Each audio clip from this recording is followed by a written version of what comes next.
Hey guys, welcome back to the channel. Today we're taking a look at something a little different. We're actually looking at lawn equipment. Today we're looking at the Ego lawnmower and weed eater along with their accompanying batteries. The lawnmower comes with a 10 amp hour battery. The weed eater comes with a 2.5 amp hour battery.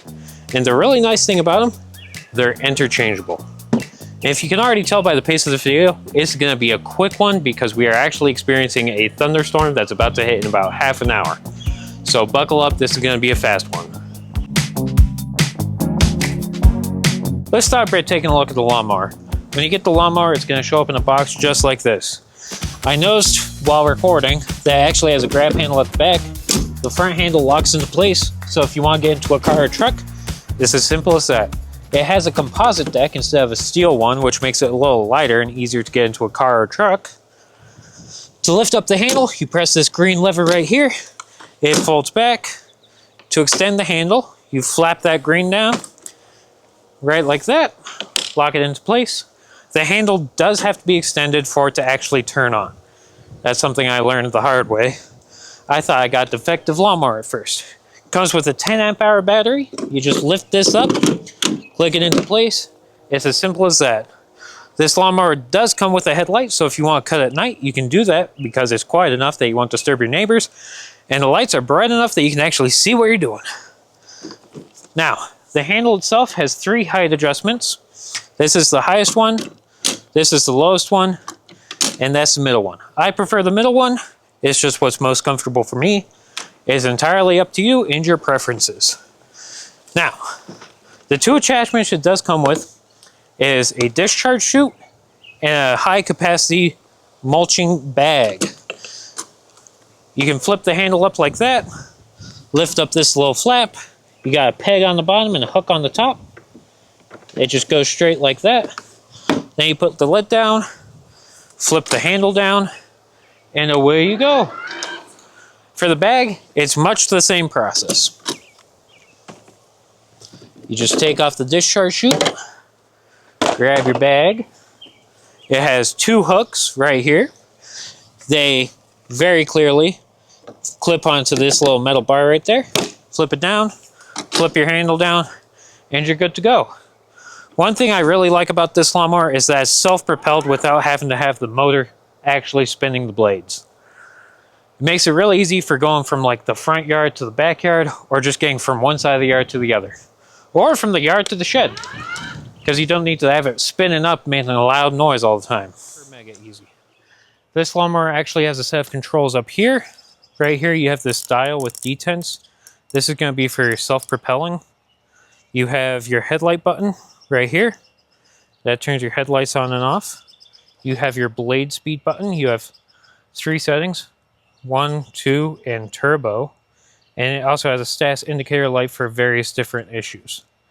To start the lawnmower, you hold this power button right here and then pull back on the bar. Let go to turn it off. And unlike gasoline-powered motors, to use the self-propel, you just set your speed, press that, and the blades don't need to be turning to actually move it by itself. This grass right here is actually pretty tall. It's about knee to waist height, and it's mostly just weeds. So it should be a pretty good test of this lawnmower's capabilities. I'm going to set it to 100% bagging.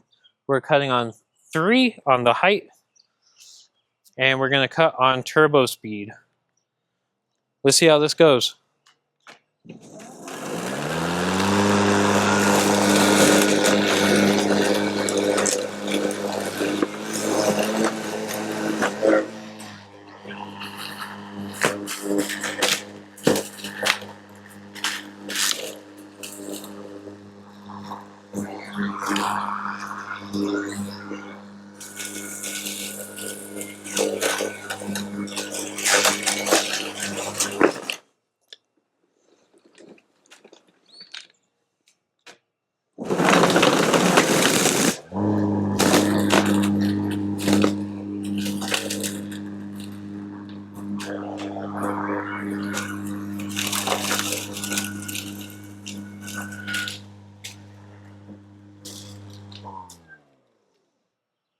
So as you saw there, it actually does a really good job cutting tall grass without any issues.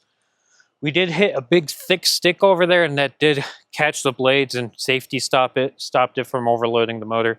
So all you gotta do is lift up a little bit, back up, start up the blades with it, tilt it a little bit, and it clears it right out, no problem. Next up, we're looking at this magnificent beast of a weed eater. And this, also being battery powered, it's pretty simple to put the battery in. You just grab your battery, make sure it's lined up, and then click it in. And then from there, you got power. So right here, we have a speed switch to go from low speed to high speed. You have a length adjustment for adjusting how long the actual bar is. You have an adjustment right here for adjusting how high up your handle is. You can also adjust the tilt, which is convenient if you're doing edging. And then you have a safety right here on your throttle lever. And you just pull that back, click it, and you're good to go. Let's go see how this cuts. Unlike a lot of other newer weed eaters where I find that the automatic feed head doesn't always know quite when to dispense the weed eater string, this one's actually a bump feed. So you just bump it down, it feeds it out. Wham, bam, thank you, ma'am. Let's see how this thing cuts.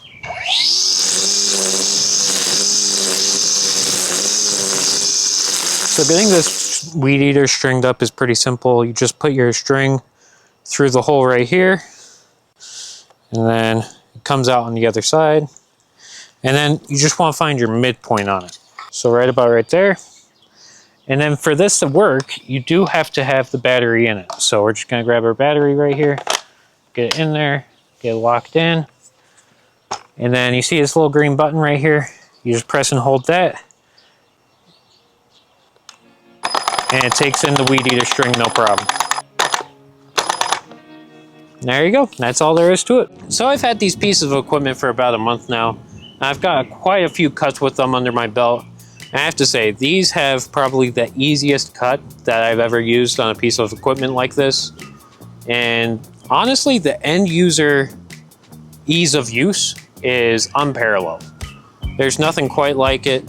I am coming from having a gas mower when I was a kid, and that was always a hassle dealing with the oil and the fuels, and not to mention the frickin' pull start. Ugh, get out of here. After that, I actually moved to a corded lawnmower, and that took out about 80% of the hassle, I would say, but it wasn't self-propelled like this one, and it also had a cord you had to drag around with you. So you had to find an outlet, you had to have an extension cord long enough to do your whole yard, and then you had to drag a cable behind you the whole time.